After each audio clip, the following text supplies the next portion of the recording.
clase entonces el 8 de mayo. Bien, como decía, ¿verdad? Comenzamos mayo. El mes pasado fue un mes bastante importante, intenso, y los dos últimos domingos estuvimos hablando hicimos algunas reflexiones sobre santidad. Hoy día yo quiero compartir con ustedes otro elemento importante que como iglesia el Señor nos desafía. Y va a ser un poco el énfasis de mayo. Y que se refiere, ¿verdad?, a una característica que es absolutamente esquiva para la iglesia. Quiero que abran sus Biblias, por favor, en el Evangelio de Juan, capítulo 17.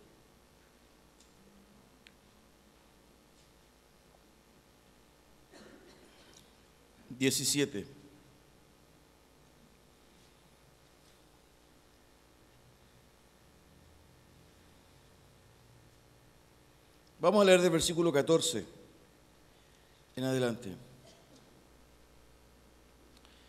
hasta el 23.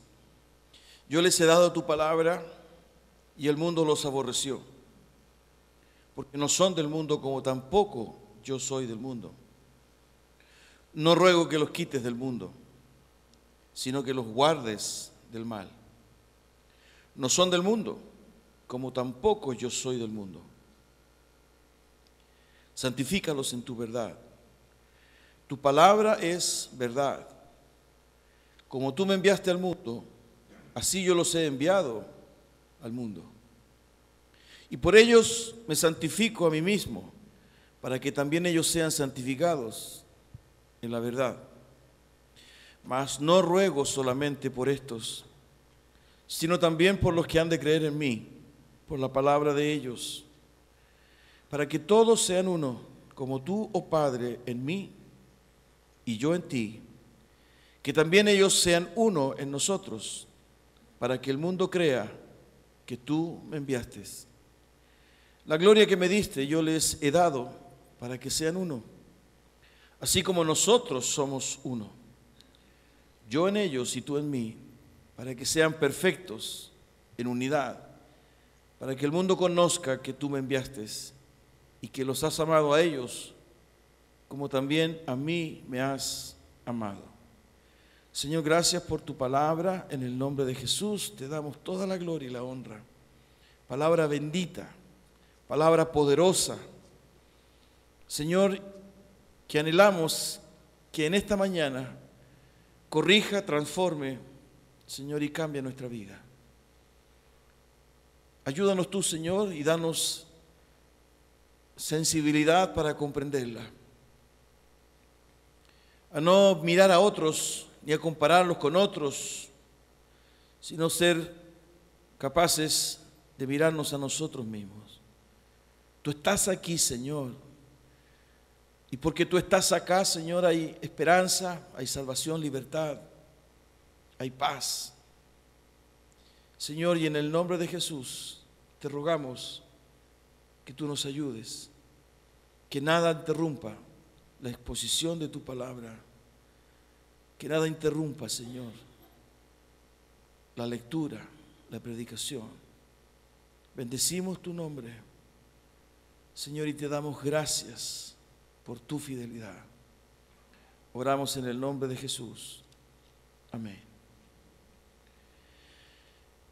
Bueno, esta es la oración de Jesús, ¿no? Él está en Getsemaní, está orando. Él sabe que dentro de pocos momentos más a él lo van a tomar preso, lo van a juzgar. El juicio de Jesús fue rapidísimo, fue un juicio exprés. Duró toda la noche porque los fariseos querían que se crucificara lo antes posible porque venía el día sábado. Y Jesús sabía que las próximas horas iban a ser intensas, ¿no? Y él expresa esta oración. Él se había juntado esas últimas horas con sus discípulos. Si usted revisa el capítulo 13, 14, 15 y 16, se va a dar cuenta que Jesús estuvo con los suyos. Fue esa noche la ocasión en que le lavó los pies. ¿no? Fue la ocasión en que dijo que uno de ellos le iba a traicionar. Fue la ocasión en que les dijo que él se iba a ir y que al lugar donde él iba ellos no lo podían seguir, lo cual provocó confusión, preocupación, tristeza en los discípulos. Era un momento de mucha carga emocional para Jesús. Y esto de alguna forma quiero enfatizarlo porque la tendencia nuestra es precisamente a leer estas líneas más bien con una absoluta prescindencia o indiferencia de los sentimientos que pudiesen haber, ¿no? Quizás cuántas veces hemos leído esto, o la imagen que tenemos de Jesús es la imagen del Hijo de Dios y del Superman, ¿verdad? Que no tenía sentimientos ni sufrimientos porque era hijo de Dios, era Dios mismo, él sabía lo que iba a pasar, ¿verdad? Pero no es así. Esos pensamientos reducen y minimizan la obra de Jesucristo en la cruz del Calvario, porque Él vivió y sufrió intensamente esas horas. Y en esta oración, ¿verdad?, uno puede constatar esa relación de amor, de afecto, de cariño que Él desarrolló con sus discípulos. Y por ellos está orando por los discípulos que le acompañaron durante estos 2 años y medio, 3 años. Pero también, y si usted se fijó, ¿verdad?, del versículo 20 en adelante, está orando y rogando por aquellos que iban a creer por el testimonio de sus discípulos. Y en esa dimensión estamos nosotros. Jesús estaba orando por nosotros. Estaba orando por usted. No solo te doy gracias y ruego por estos, no solo te doy gracias, ¿verdad?, y te ruego por Pedro y te ruego por Juan, sino que también oro, ¿verdad?, y te ruego por Mario, por Teresa, por Carmen, porque ellos van a creer en mí por la palabra, ¿verdad?, que ellos van a compartir. Y eso ha sido a través de la historia del hombre. Porque la experiencia de Jesús, la realidad de Cristo se ha ido transmitiendo, ¿verdad?, de experiencia en experiencia, de vida a vida, ¿verdad? Gracias a la palabra de Dios y gracias al Espíritu Santo, pero hemos ido, ¿verdad?, transmitiendo esta verdad, esta realidad que ha bendecido nuestras vidas. Y por eso encontramos, ¿verdad?, el sentido de esta iglesia cordillera, por ejemplo, acá en Las Condes.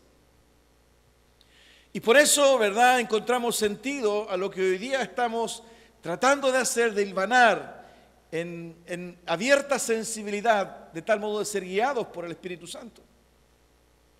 Pero Jesús plantea, ¿verdad?, algo que es fundamental, algo que es estratégico, algo que es clave, algo que si no se logra, echa por tierra cualquier esfuerzo, cualquier carisma, cualquier creatividad, cualquier suceso o evento que ocurra al interior de la iglesia, y que es la unidad. La unidad. Y cuando planteamos, ¿verdad?, esta condición, inmediatamente ya mentalmente estamos sacando nuestras conclusiones. Lo más probable es que alguien haya pensado unidad, pero no uniformidad. Porque de alguna forma, ¿verdad?, cuando enfrentamos esta característica deseable y deseada por Jesús para los suyos, aparecen nuestras diferencias. Muchas de las cartas de Pablo a las iglesias, ¿verdad?, del primer siglo, se refirieron a esta condición necesaria y, como dije, estratégica de lo que debe ser la iglesia de Dios, la comunidad de Dios. Por ejemplo, en Corintios, nosotros encontramos, ¿verdad?, la reflexión que hace Pablo respecto de los dones, capítulo 12, en la primera carta. Pero si uno revisa entre líneas y uno analiza el contexto de lo que está sucediendo en la iglesia de Corinto, uno se da cuenta que si bien Pablo toca y aborda la problemática de los dones espirituales, lo hace en el contexto de la unidad. Por eso que Pablo dice que el ojo no le puede decir al pie, no te necesito. No solo en esa afirmación de Pablo está el reconocimiento de la diferenciación que hay en lo que hace el ojo y lo que hace el pie, sino en la necesidad que tienen ambos de permanecer juntos en el mismo cuerpo. El énfasis, la unidad. No los dones, la unidad. Porque la unidad de la iglesia, y lo dice Jesús en su oración, es el elemento evangelizador y misionero, ¿verdad?, clásico. Una de las características de la iglesia primitiva era su crecimiento. Y el Señor añadía cada día a los que habían de ser salvos, dice el libro de los Hechos. ¿Y por qué? Porque la iglesia vivía de manera natural una relación de gratitud, de adoración, de alabanza, ¿verdad? Pero también de unidad y de comunión los unos con los otros, hasta tal punto, ¿verdad?, que aquellos que no creían en Dios, que aquellos que miraban a este grupo desde lejos, se maravillaban. Miren cómo se aman, decían. Y es importante, ¿verdad?, que nosotros hasta la saciedad, y a pesar a veces tal vez de ser majaderos, volvamos a estos principios que son básicos, que son clave, pero que son la esencia, ¿verdad?, de la obra de Dios a través de la iglesia, porque tiene este elemento que evangeliza. Quien sea que pase por las puertas de esta iglesia no debiera salir nunca más de aquí, y no porque seamos simpáticos, y no porque seamos agradables, sino porque ve que en medio de este grupo el Espíritu del Señor se mueve, hay comunión, hay unidad, y esa persona no debiera querer salir nunca más de aquí. Pero no es así. Hoy día la iglesia enfrenta una crisis. Hoy día la iglesia, no estoy hablando de Cordillera, sino que estoy hablando, ¿verdad?, de que la iglesia de Dios es una alternativa más para muchos. Incluso hay nostalgia en muchos hermanos, ¿verdad?, de lo que fue la iglesia primitiva, del poder que se manifestaba en la predicación, ¿verdad?, de esa iglesia del primer siglo. Y lo cierto, queridos, es que en una sociedad como la nuestra, este evangelio, este cristianismo, es una alternativa más. Bajo este concepto de tolerancia, ¿verdad?, hoy día lo que de alguna forma se visualiza y se ve, ¿verdad?, en nuestra sociedad, que si tú tienes un credo, yo tengo otro, y los dos nos respetamos, podemos convivir juntos. Tú profesas tu fe y yo profeso la mía, y mientras tú no alteres lo mío ni yo altero lo tuyo, podemos vivir tolerándonos. Pero si hay algo que tiene el Evangelio, ¿verdad?, es esta agresividad que es la misión. Lo que tiene el Evangelio, el cristianismo, es esta agresividad que es la misión. Ir y hacer discípulos. O sea, yo no me conformo, ¿verdad?, como iglesia de Dios, con vivir en un espacio y en un medio donde todos profesan de manera democrática y libre su credo. No es así. Porque el mandamiento es ir y hacer discípulos. No hay que pararse en la plaza de armas y preguntar, ¿quién no cree en nadie? No es así. Y en ese contexto, ¿verdad?, la comunión y la unidad es fundamental. Porque si no existe eso que es básico, ¿qué es lo que podemos entregar? ¿Qué es lo que podemos decir?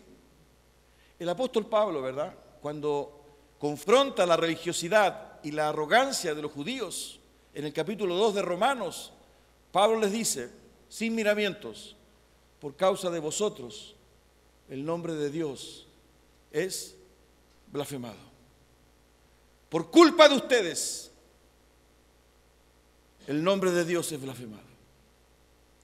Por consiguiente, este desafío, ¿verdad?, que tenemos y que estuvo presente en la oración de Jesús es absolutamente pertinente. Pablo, en el capítulo 4 de Efesios, cuando él habla de la unidad para la iglesia de Éfeso, él señala definitivamente que la unidad ya está dada. Pero lo que sí debe hacer la iglesia es cuidarla, mantenerla. En el versículo 3 dice, solícitos en guardar la unidad. Prestos, dispuestos, cuidando, manteniendo, privilegiando la unidad. Por eso, queridos, que hoy día he querido reflexionar sobre esta oración de Jesús. Y lo primero que quiero compartir con ustedes, ¿verdad?, en esta oración, es cómo el Señor Jesús hace el paralelo, y un paralelo absolutamente poderoso, entre la unidad de Él y su Padre. Fíjense cómo Él lo expresa, ¿no? Para que todos sean uno, como tú, oh Padre, en mí y yo en ti. En el versículo 22, así como nosotros somos uno. Versículo 23, yo en ellos y tú en mí, para que sean perfectos en unidad. Perfectos en unidad, como tú y yo. Por consiguiente, hermanos míos, este paralelo que hace Jesús le da una consistencia y le da un contenido a este concepto de unidad. No es la unidad ideológica, no es la unidad partidaria, no es la unidad de la afinidad de carácter o de la afinidad de intereses económicos y sociales e intelectuales. La unidad está dada porque Jesús y su Padre también son uno, además del Espíritu Santo.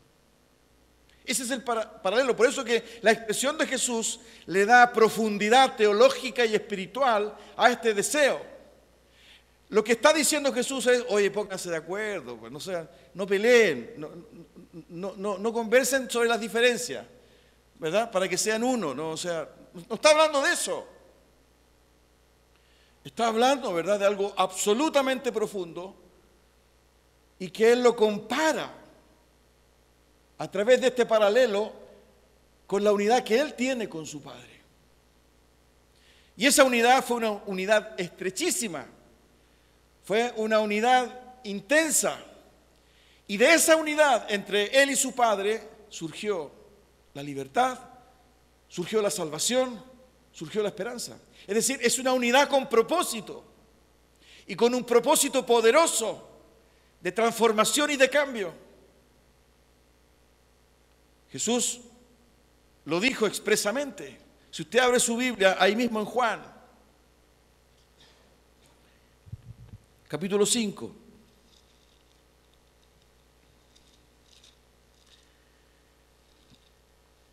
Versículo 19.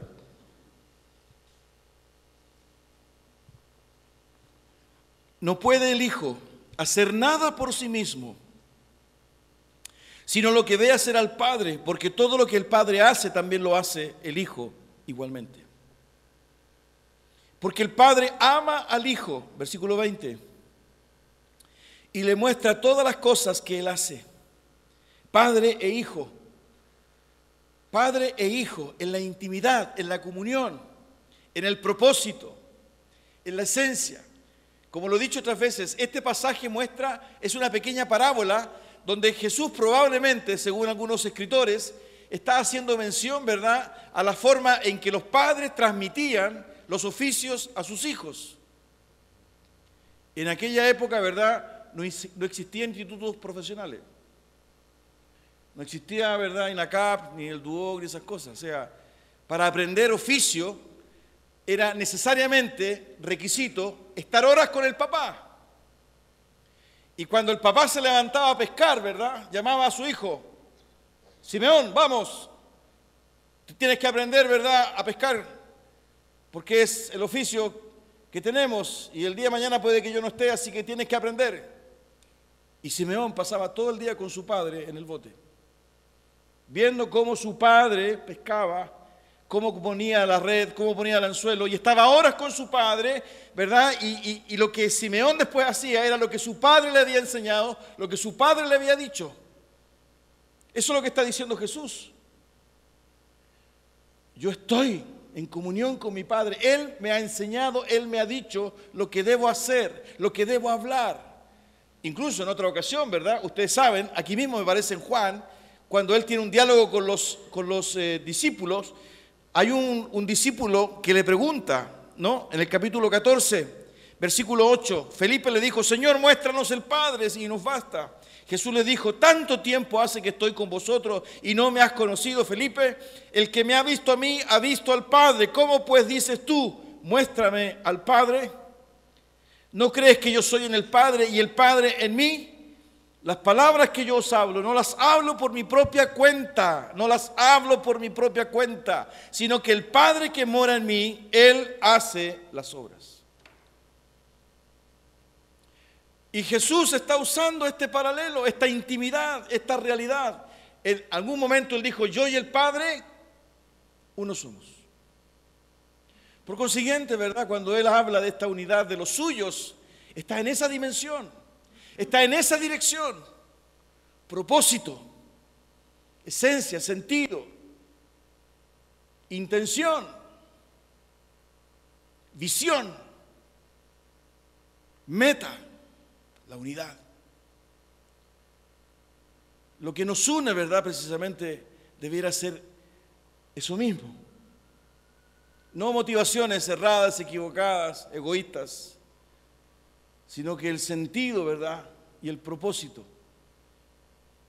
que también tuvo Jesús con su Padre. Y de esa unión surge, ¿verdad?, la esperanza y la salvación. Lo segundo que quiero compartir con ustedes, queridos, en esta mañana, es que en la oración Jesús, si usted se fija, ¿verdad?, y vuelve al capítulo 17, versículo 20, Jesús, a propósito de la unidad de los suyos, lo plantea, ¿verdad?, como una realidad que vincula y que enlaza a los que fueron con los que serán. Es decir, la oración de Jesús dice, no ruego solamente por esto, sino también por los que han de creer en mí por la palabra de ellos, para que todos sean uno, para que todos sean uno. ¿Quiénes debieran ser uno? Los que creyeron en Él y los que van a creer en Él. Es decir, el concepto de unidad de Jesús es un concepto que traspasa los tiempos, que traspasa el espacio. Jesús está mirando esta unidad, ¿verdad?, como su pueblo redimido, el mismo pueblo que en los últimos tiempos va a honrar, adorar y glorificar al Dios eterno, cuando se manifieste el reino de Dios. Por consiguiente, la perspectiva de unidad, ¿verdad?, en la que está pensando Jesús no es una unidad institucional, no es estructural, no es, ¿verdad?, organizacional. Esta unidad de los suyos, ¿verdad?, hace uno solo a un Pedro, a un Pablo, a un Juan, con una Tamara, con una Francisca, con un Pedro, porque es algo que va más allá del tiempo. No está hablando de la unidad de los aliancistas, ni de la unidad de la Iglesia Cordillera exclusivamente. Nos está vinculando, ¿verdad?, a todos bajo este concepto, de tal manera que son los suyos, los redimidos, los que han creído en Él y que a través del tiempo, ¿verdad?, son uno. Por consiguiente, todas estas consideraciones que muchas veces nosotros tenemos, consideraciones institucionales, organizacionales, estructurales, que pudiesen ser buenas, pueden también transformarse en un serio tropiezo. Porque aparecen estas diferencias, aparecen estas divisiones, aparecen estos celos, aparecen estas envidias, aparecen estas luchas de poder. Porque lo que hay acá, ¿verdad?, si usted se fija, es una convicción, ¿verdad?, de que estos suyos le pertenecen. De tal manera, ¿verdad?, que los suyos que conviven en esta realidad de cordillera son tan suyos como los que conviven y aman a Cristo y que hoy a lo mejor están reunidos en la iglesia presbiteriana que está en Padre Hurtado. O en la iglesia anglicana, ¿verdad?, que está ahí en, ¿cuánto se llama? En Rosario, Nuestra Señora del Rosario. Esto es algo que va más allá, ¿verdad?, absolutamente, de nuestras consideraciones y de nuestras clasificaciones. Por eso que es un concepto de unidad trascendente, estratégico, cósmico, pero esencial para la obra de la iglesia. Delante de Él no existen estas consideraciones. Podemos argumentar, podemos hablar, ¿verdad?, y decir lo positivo que es, lo que usted quiera.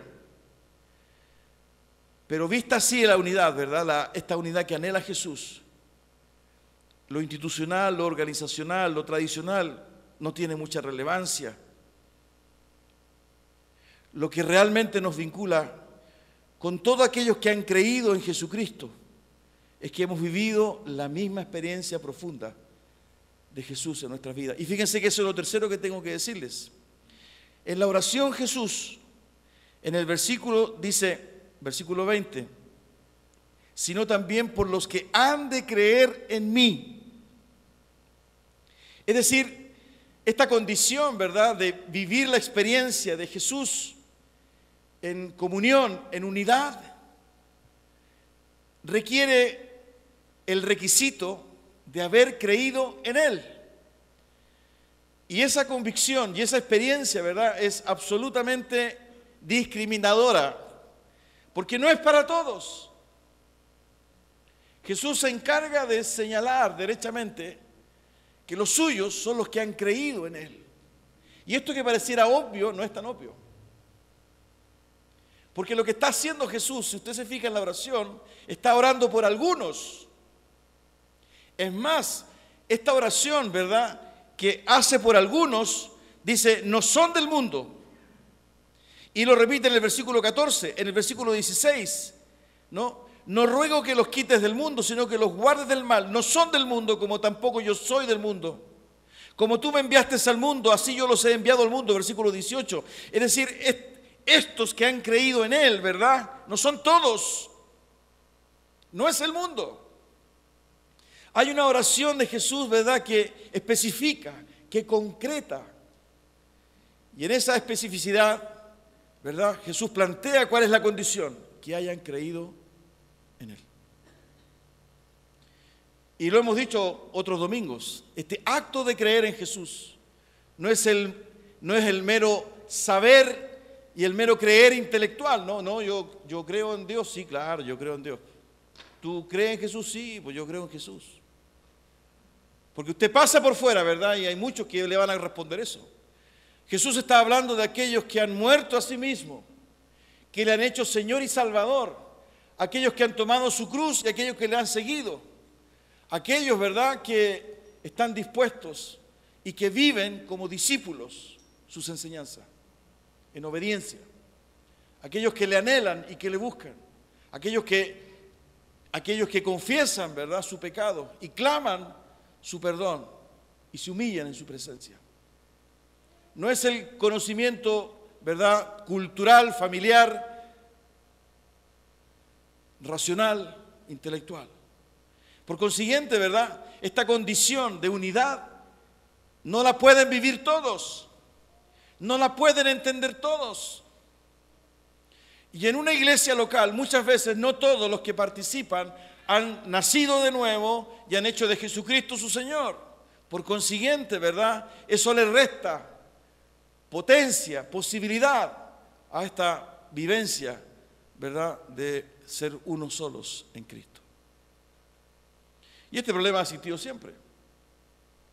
Por eso que el apóstol Pablo, ¿verdad?, lo reitera una y otra vez. Juan también, el apóstol Juan en su carta también habla de lo que significa amar. Y fíjense que este elemento, ¿verdad?, es tan fuerte, es tan poderoso que Jesús ya se había referido a él, a los discípulos, en el capítulo 13. Me parece que Juan Carlos en el devocional lo explicó. Abra su Biblia en Juan 13, por favor.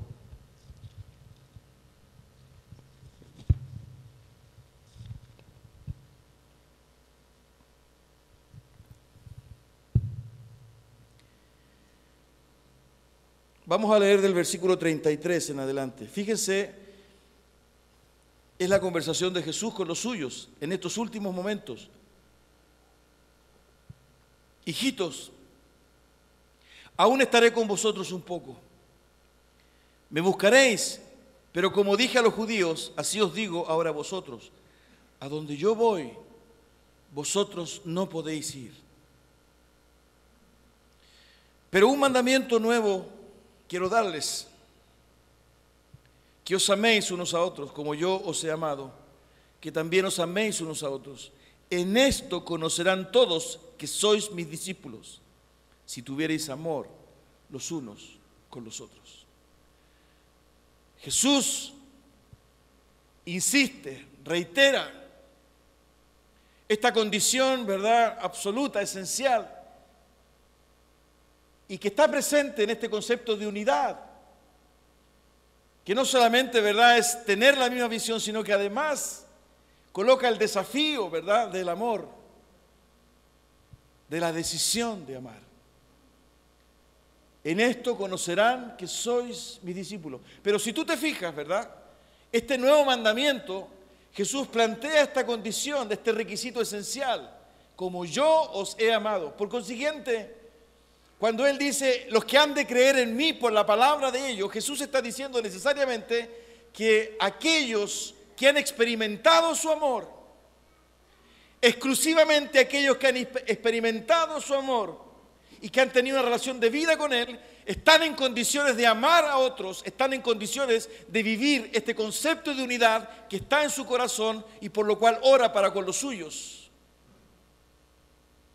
Si tú no has experimentado el amor de Jesús, si tú no has quebrantado tu vida y te has humillado en tu corazón, si tú no has reconocido tu pecado y has clamado perdón, si tú no has hecho de Jesucristo el Señor de tu vida, tú no puedes amar como Jesús espera que tú ames. Ni tampoco puedes contribuir a la unidad de la iglesia como Jesús espera que lo hagas. Esto es algo sobrenatural que va más allá de nuestras buenas intenciones. Requiere la transformación absoluta de nuestro ser. Porque este concepto de amor, este concepto de testimonio, ¿verdad?, es algo sobrenatural. El propósito, y este es el cuarto elemento, ¿verdad? El propósito es anunciar que efectivamente Jesucristo vino a la tierra. Anunciar el Evangelio. Por consiguiente, ¿verdad?, este concepto de unidad, de relación, de comunión, de amarnos unos a otros, pasa necesariamente por experimentar previamente a Jesucristo. Y cuando no vivimos esa experiencia, podemos tener buenas intenciones, podemos ser agradables y simpáticos. Que el Señor te bendiga. Pero si mi corazón y mi vida no se la ha entregado al Señor y Él es el Señor de mi vida, va a ser muy difícil que yo pueda comprender, entender y vivir esta experiencia. Y llegamos al versículo que siempre, ¿verdad?, les comparto a ustedes, porque pareciera que esto es un desafío inalcanzable. Pareciera ser, ¿verdad?, que la expectativa o el estándar de Jesús, ¿verdad?, es para otro. Pero el apóstol Pablo se encarga de aclararnos, ¿verdad?, de que Dios ha provisto el recurso necesario para vivir esta experiencia. Romanos 5:5, ya debieran sabérselo de memoria. ¿Qué dice Romanos 5:5? El amor de Dios ha sido derramado en nuestros corazones por el Espíritu Santo que nos fue dado. Romanos 5:5. El recurso, ¿verdad?, necesario para vivir esta experiencia, para que esta unidad, ¿verdad?, no sea una unidad ideológica o partidista, es el amor de Dios. Y Él provee de su amor en nuestra vida por el Espíritu Santo que Él ha derramado en nuestros corazones. Por consiguiente, una vez más llegamos, ¿verdad?, al mismo punto que siempre llegamos, que nos exige dos respuestas. La primera respuesta es, ¿lo creemos? Fe. Y la segunda respuesta es, si lo creemos, ¿lo obedecemos? Porque esta prédica puede terminar acá. Y nos vamos para la casa. Además dicen que va a seguir lloviendo. Así que apurémonos, ya hace hambre, pastor. ¿Cómo respondemos a esto? Porque esto es palabra de Dios. Es la oración de Jesús. Por eso, queridos hermanos, que esta realidad es la que se transforma en el elemento que evangeliza. De manera natural, ¿verdad?, la iglesia debiera crecer. De manera natural, ¿verdad?, debieran llegar aquellos que necesitan ser consolados, aquellos que no conocen la esperanza, aquellos que viven sus vidas como determinados por alguna situación que los aplasta. Si es que nosotros viviésemos esta experiencia. Por eso que nuestro ruego es permanente. que esta presencia, ¿verdad?, del amor y del Espíritu Santo de Dios sea una realidad en nosotros. Hermanos amados, estamos en una lucha espiritual fuerte y queremos con el Evangelio, ¿verdad?, alcanzar la vida de otros, ¿no?, para que te conozcan a ti, en ese mismo capítulo 17, ¿no?, que te conozcan a ti, que te conozcan a ti. Y la manera de que conozcan a Dios, conozcan a Jesucristo, es a través de la iglesia. Cuando esas personas, ¿verdad?, visiten nuestra comunidad, no van a conocer a Dios, porque presentamos, ¿verdad?, un PowerPoint con la foto de Dios o con la foto de Jesús. Ellos van a ver que la presencia del Espíritu Santo se manifiesta en nosotros. La plenitud de Cristo es la iglesia, dice Pablo en el capítulo 1 de Efesios. Por consiguiente, oremos al Señor para que este elemento esencial podamos cuidarlo, podamos brindarnos el uno al otro. Fíjense qué interesante como Pablo lo plantea derechamente, porque ¿saben cuál es el principal obstáculo para esto? Es nuestro corazón y nuestro carácter. Somos nosotros mismos. Y Pablo se encarga de enseñarlo a los hermanos de Éfeso. Mira, abre tu Biblia en Efesios capítulo 4. Versículos 1 y 2 y 3.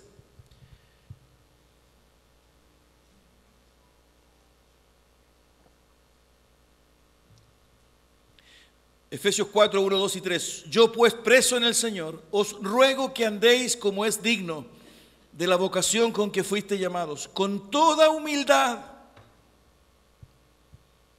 y mansedumbre, soportándoos con paciencia los unos a los otros en amor, solícitos en guardar la unidad del Espíritu en el vínculo de la paz.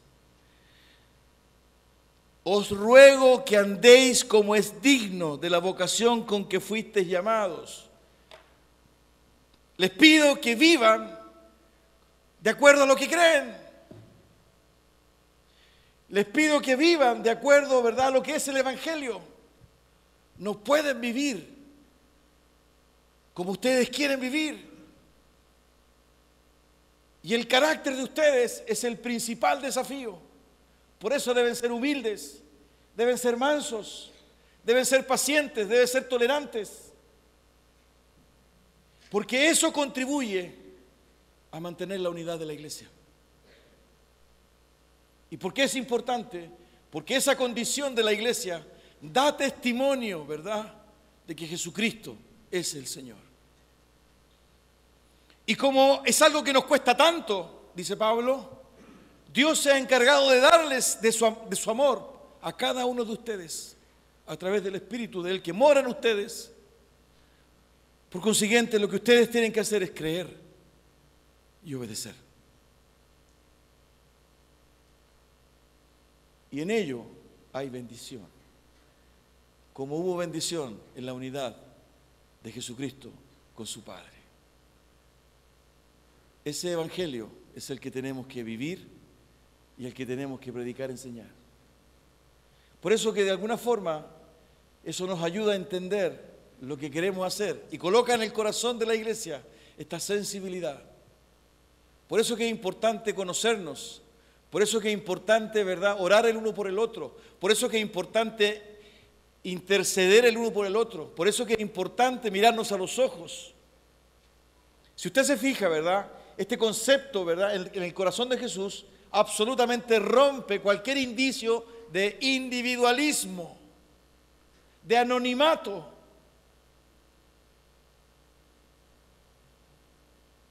Rompe esta lógica, ¿verdad?, posmoderna del observar desde la galería o de no comprometernos, porque el Espíritu Santo de Dios mora en todos sus hijos y sus hijas. No es patrimonio de la casta eclesiástica, pastoral, dirigencial, no. sino que dice la Biblia que Él lo da a quien Él quiere y como Él quiere. Es un desafío para todos, queridos. Hermanos amados, este es un desafío grande, porque hay muchas fuerzas hoy día en este sistema, ¿verdad?, humano, humanista, diabólico, que atentan contra esta verdad. Nuestras diferencias económicas, nuestras diferencias culturales, nuestras diferencias familiares, nuestras diferencias académicas, ¿verdad?, que este sistema se ha encargado, ¿verdad?, de estimular, sin darnos cuenta, nos puede separar el uno del otro. ¿Y por qué es importante? Porque estamos hablando de una comunidad, como decía Jesús en su oración, que no le pertenece a este mundo. Ustedes no son del mundo. Es más, el mundo los aborrece. ¿Se da cuenta lo que hay en esa expresión de la oración de Jesús? No hay una lógica grupal, sociológica, como cualquier otro grupo.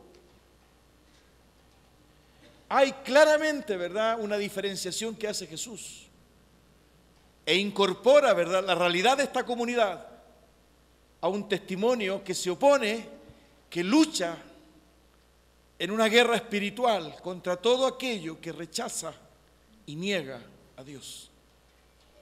Por eso que es tan importante y por eso que es tan relevante. Este no es un espacio donde hay un pensamiento más como muchos otros. No es así. Es el testimonio, ¿verdad?, de la obra redentora de Dios a través de Jesucristo, que fue dado a la iglesia para testificar en contra de Satanás, sus demonios y toda la lógica humanista que rechaza, niega, ¿verdad?, a Dios. Y esa profundidad hace que la unidad y la manera en que nosotros vivimos este evangelio en este tiempo, en esta iglesia, sea un verdadero desafío. Pero también sea una hermosa oportunidad para proclamar el evangelio del Señor para la gloria de Dios. Desde esa perspectiva, ¿verdad?, somos todos evangelistas. No es solo evangelista o predicador, hablando metafóricamente, de aquel que tiene el micrófono aquí adelante, sino que usted cuando ama, se preocupa, ora, consuela, pastorea, anima, predica el evangelio, ¿verdad? Usted es misionero, evangelista, predicador, es una herramienta en las manos de Dios. Potencialmente somos todos, pero tenemos que creer y tenemos que obedecer. Inclina tu cabeza y cierra tus ojos.